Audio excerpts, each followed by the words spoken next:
CNG, TNG, রান্নার gas ও নিত্য প্রয়োজনীয় জিনিসের মূল্যবৃদ্ধি, বিদ্যুৎ বিল ও দ্রব্যমূল্য বৃদ্ধি এবং আশা কর্মী, মিড ডে মিল কর্মী, ডিডিটি শ্রমিকদের মজুরি বৃদ্ধি করতে হবে। তার সাথে রেগুলারও করতে হবে এইগুলো।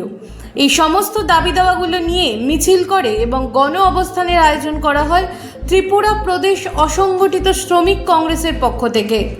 দীর্ঘদিন ধরেই রাজ্যের বিভিন্ন প্রান্তে এই আন্দোলনের আঁচ ছড়িয়েছিল ধীরে ধীরে। Bureau report, রাতদিন news network.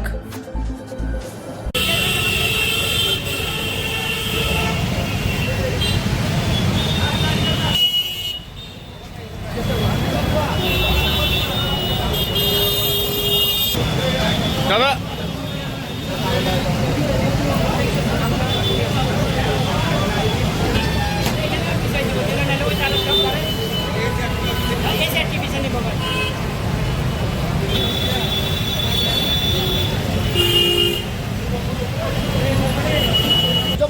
জবাব দাও।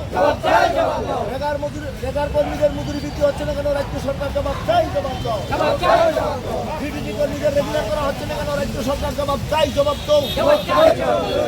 এই সংগ্রাম বন্দে মাতরম, বন্দে মাতরম, বন্দে মাতরম।